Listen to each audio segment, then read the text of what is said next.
पाऊस कधीचा पडतो झाडांची हलती पाने. पाऊस कधीचा पडतो झाडांची हलती पाने. हलकेच जागमज आली दुःखाच्या मंद स्वराने. हलकेच जागमज आली दुःखाच्या मंद स्वराने. काढ सखे गळ्यातील तुझे चांदण्याचे हात. काढ सखे गळ्यातील तुझे चांदण्याचे हात. क्षितिजाच्या पलीकडे उभे दिवसाचे दूत. क्षितिजाच्या पलीकडे उभे दिवसाचे दूत. तुला पाहिले मी नदीच्या किनारी. तुला पाहिले मी नदीच्या किनारी. तुझे केस पाठीवरी मोकळे. तुझे केस पाठीवरी मोकळे. इथे दाट छायातून रंग गळतात. वृक्षमाळे तले सावळे. या वृक्षमाळे तले सावळे. आता हे जे काही तुम्ही ऐकलात ते काय होतं नेमकं? ते पंक्ती होत्या, पण कशाच्या? तर तुम्ही म्हणसाल कविता. बरोबर आहे. तर ह्या सगळ्या कवितेच्या पंक्ती होत्या. विविध लेखाच्या घेतलेल्या काही कवीच्या पंक्ती होत्या, त्या तुम्ही ऐकलात. परंतु प्रश्न आता असा आहे की तुम्ही जे ऐकलात ते त्याला तुम्ही जर कविता म्हणता तर नेमकी कविता म्हणजे काय? कवीनेच कविता लिहावी का?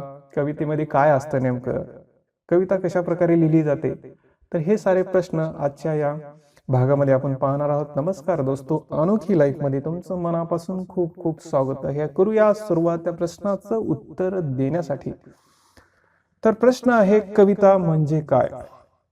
तत्पूर्वी ही कविता जी लिहिली जाते ती कवीने लिहिली जाते असं म्हटलं जातं.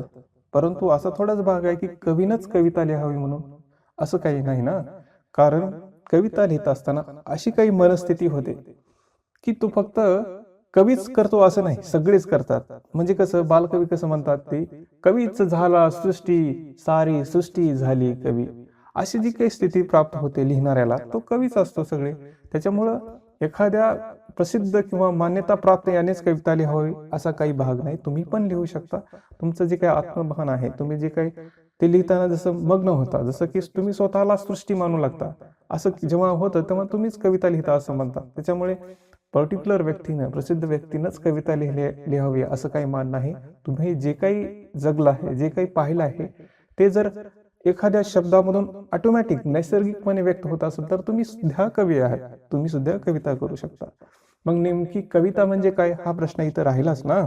आता मग सुरुवात करूया त्या प्रश्नाचं उत्तर देताना. आता असं म्हटलं जातं की कविता ही स्वतःचीच असते, असं बऱ्याच वेळा म्हटलं जातं. परंतु हे कमी लोकांना लक्षात येते, कविता ही स्वतःची कधी नसते, स्वपासून निर्माती होत असते. जसं की मी पाहिलं आहे, मी भोगलं आहे, मी जाणलं आहे, मला अनुभव आला आहे, हे खरं आहे, योग्य आहे.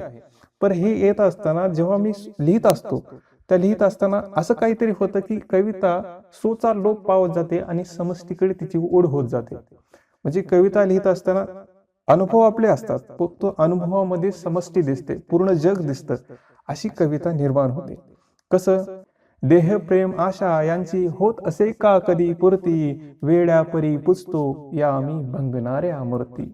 वेड्या परी पुजतो आम्ही भंगणाऱ्या मूर्ती. आता ही जी कविता आहे, आता देह प्रेम आशा हे ज्या गोष्टी आहेत याची पूर्ती होत नाही हे सगळ्यांना माहित आहे.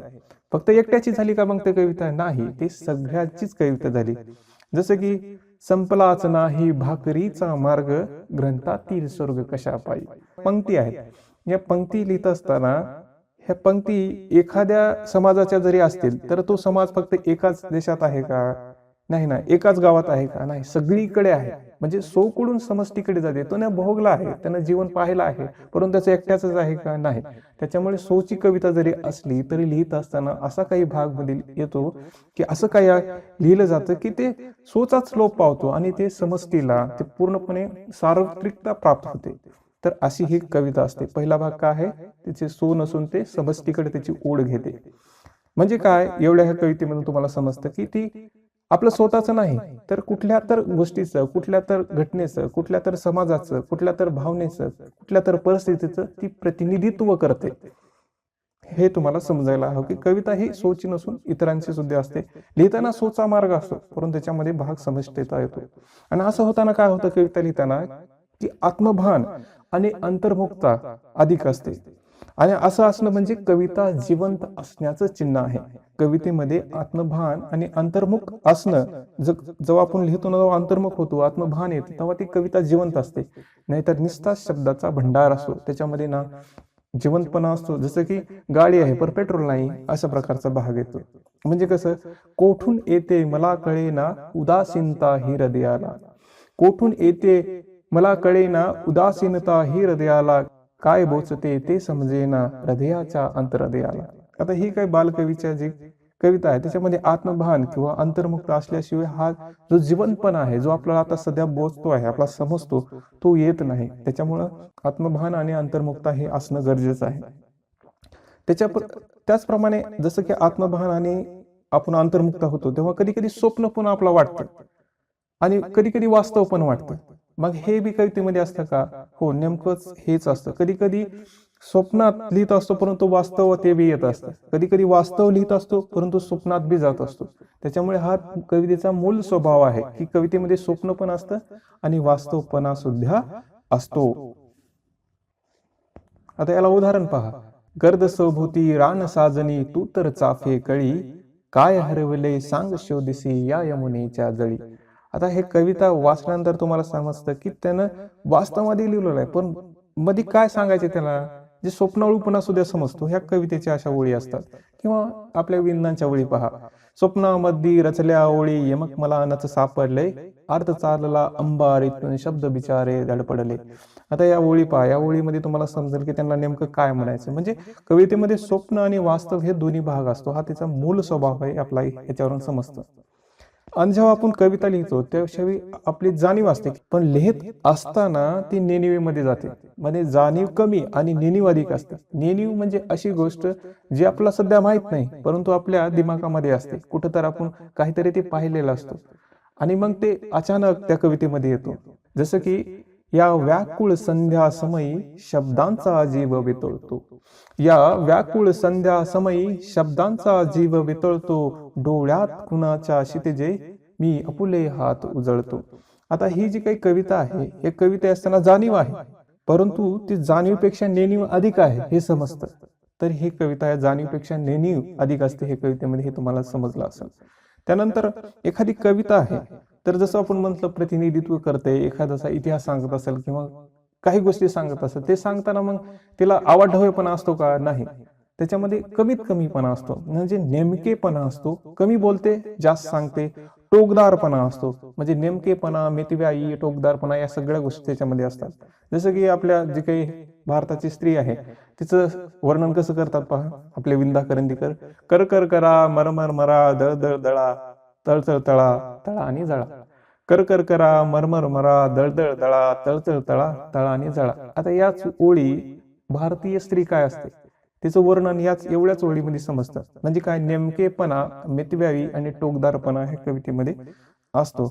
सर्व हारा होतो तरीही मीच स्वतःला हरवून बसलो. आता हे बी ओळी पण पहा, ह्या सुद्धा कमी शब्दामध्ये जास्त आशय व्यक्त करतात. त्याच्यामुळे नेमकेपणा, मितव्यायीपणा आपल्याला इथं समजतो. आता एखादी कविता आहे, ती कविता एखादी संकल्पना सांगते का? कधी तुम्हाला असं वाटलं का संकल्पना असते त्याच्यामध्ये? नाही, ती प्रवाहीपणा असतो त्या कवितेमध्ये. कसं, जी गेल्या शतकामध्ये लिहिली आहे ती जर आज जर भिडत असेल, नडत असेल, त्याच्यामध्ये आज बी अर्थ काढत असेल, जसं की ज्ञानेश्वरांनी लिहिलेले काही ओळी असतील, काही पंक्ती असतील, तुकारामांनी लिहिलेल्या काही असतील किंवा इतर जे काही कुसुमाग्रज असतील त्यांचा आज बी अर्थ निघत असेल, तर ते कसं आहे, एक संकल्पना नाही, त्याच्यामध्ये तो प्रवाहीपणा आहे. जसं की हे शहर माझे राहिले नाही, काल तर सांगून गेला होतास, हा देश तुझा आहे म्हणून, खरंच का रे हा देश आमचा आहे. आता हे जे काही पंक्ती आहेत, या पंक्ती काढत असताना आपण त्याचा अर्थ हा तितकाच आहे का, मर्यादित आहे का, किंवा काहीतरी सांगते का? नाही सांगत. ते जसं जसं युग बदलत जाईल, जसा जसा काळ बदलत जाईल, तसा तसा अर्थ त्याचा वेगळा होत जाईल. त्याच्यामुळे ही संकल्पना नसून ती प्रवाहीपणा असतो कवितेमध्ये, हे आपल्याला समजतं. त्यानंतर हे जे कविता आहे ते कवितेमध्ये जे काही विषय असतात ते एकच असतात का? नाही, आणि कितीतरी असतात. कितीतरी म्हणजे त्याच्यात काही गणतीच नाही, असे विषय असतात. परंतु त्याच्यामध्ये आशयाचा काही संकोच असतो का? बिलकुल नाही. म्हणजे विषयाचं बंधन नसतं कवितेला आणि आशयाचा संकोच सुद्धा नसतो. जसं की डोळे भरून आले 40 संपले, डोळे भरून आले 40 संपले, शांतपणे तिने माळलेले गजरे, खिडकी खाली सोडून दिले. शांतपणे तिने माळलेले गजरे खिडकी खाली सोडून दिले. आता मध्ये विषय पहा आणि आशय पहा. याच्यामध्ये तुम्हाला समजेल की विषय काही आहे आणि त्याचा आशय किती आहे. तर हे तुम्हाला विषयाचं काही बंधन नसतं कवितेमध्ये आणि त्याच्यामध्ये आशय खूप मोठा असतो हे आपल्याला समजतं. आता कविता भावना असते असं म्हटलं जातं, परंतु जी काही अभिव्यक्ती आहे, जी काही भावना आहे ती कमीच असते त्याच्यामध्ये. म्हणजे भावनेच्या, जसं की एखादी काव्य आहे तर ते भावना फुलवीत आहे असं आपण म्हटलं जातं, परंतु भावनाच्या पुढे जाणारी कविता असते. जसं की वेदनेला अर्थ दे रे व्यर्थ न जावो कळ्या, वेदनेला अर्थ दे रे व्यर्थ न जावो कळाया, वार दुखाची पडो पण जन्मू दे अधिची माया. इथं भावना आहे पण भावनेच्या पुढे जाण्याचा प्रयत्न आहे, म्हणजे ती गेलाच आहे असं आपल्याला म्हणता येतं. त्याच्यामुळे भावनेच्या पुढे जाणारी कविता असते.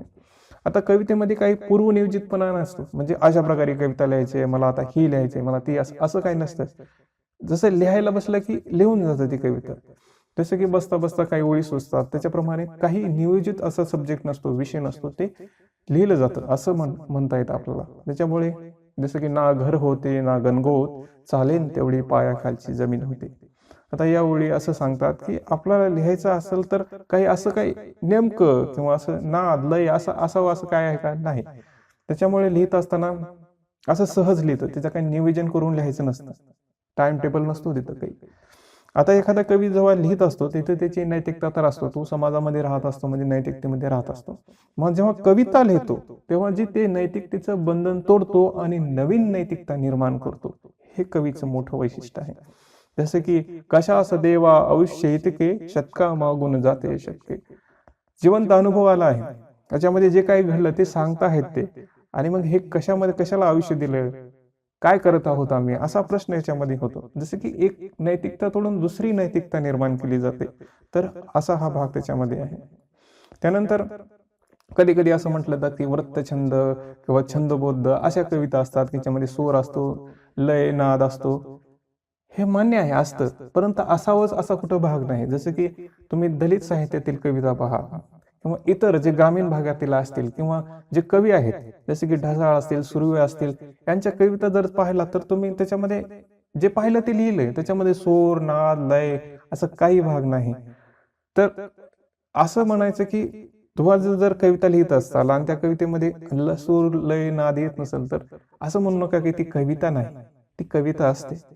आयुष्य हे असते त्याच्यामध्ये जगलेलं असतं, त्याच्यामुळे कविता नाही असं कसं म्हणता येईल. हा सूर नाद लय याच्यामध्ये कविता लिहावी असा भाग आहे, परंतु नसल्यास तो कविता नाही असं म्हणता येत नाही. त्याच्यानंतर एखादी कविता लिहित असताना ती एखादा उद्योग आहे किंवा करिअर आहे असं आपल्याला म्हणता येत नाही की ते त्याच्या अनुषंगानं आपण कविता लिहित असेल तर मग ते फक्त शब्द असतात त्याच्यामध्ये, ती कविता नसते. थोडक्यात काय सांगायचं की कविता नेमकी का असते. जसं मी तुम्हाला एक उदाहरण दिले, उदाहरणावर सांगितले की अशा अशा गोष्टी असतात. तर थोडक्यात असं म्हणायचं की एखादी कविता आपण करायला बसलो तर ती कविता होत नाही, अचानक सुचते ते. त्याच्यामुळे ही कविता आयुष्यावर येते, आपण जगलो त्या भावनेच्या उफळून येणारा भाग आहे. असं काहीतरी त्याच्यामध्ये लिहितो जे आपण स्वतः अनुभव घेतो आणि इतरांना सुद्धा देतो. आणि असं करत असताना जे काही कवितेतले शब्द असतात ते रोजच असतात. असं काही नाही की विशिष्ट कुठून तरी शब्द आणले, असं काही नसतं. परंतु त्या शब्दाची येणारी जी काही भावात्मक गती आहे की ज्याच्यामध्ये येणारं जे काही भान आहे, जे काही भावना आहे, आत्मभान आहे, या सगळ्या गोष्टी अशा नाही अशा प्रकारे येतात की वाटतं वा काय कविता आहे. तर हे असं कवितेमध्ये होतं. पण कविता जी आहे ती कविता सांगत असताना एक असा भाग नाही की त्या कवितेची व्याख्या करता येते किंवा ती सटीकपणे सांगता येते, नाही, ते न सांगणारा भाग आहे. जसं की ते साहित्याचं कसं आहे, असं असं स्वरूप आहे की जे बोलता येत नाही, सांगता येत नाही, फक्त व्यक्त होतं, अशा प्रकारे आहे. त्याच्यामुळे कविता कधी सांगत नसते, ती कविता असते, हे महत्वाचं आहे. पण जेव्हा एखादा कविता लिहितो तो अंतःकरणातून लिहितो, परंतु जेव्हा जो लिहित नसेल तर मग ती कृत्रिम बनते, त्याच्यामध्ये नुसते शब्द असतात. आणि ते शब्द जर निस्ते असले तर ते कृत्रिम वाटतेच, आणि नैसर्गिक जर नसेल तर कविता नसतेच. मग आपण ते फक्त फेकून देतो, अशा प्रकारचा भाग होतो. मग एखादी कविता जर तुम्ही लिहिलात किंवा तुम्हाला जर असं वाटेल की आपण कविता ही आहे, जेव्हा तुम्ही लिहिता तेव्हा तुमचं मन मोकळं होतं. असं स्वच्छ स्वच्छ दिसू लागतं, जग सुंदर वाटू लागतं. तुम्हाला दुःख आहे, पर ते दुःख कमी वाटू लागतं आणि आनंदमय, सुखमय असं काहीतरी समाधान भेटतं, की हलकं हलकं झाल्यासारखं वाटतं. जसं की तुम्ही आता जन्मला आहात, मोकळे आहात, निरागस आहात, असं कवितेतून अनुभव येतो. मग ही तुमची कविता नाही तर काय आहे? हो ना? मग अशा प्रकारची ही कविता असते. तर इथंच थांबूया. तुमची काळजी घ्या. धन्यवाद मित्रांनो.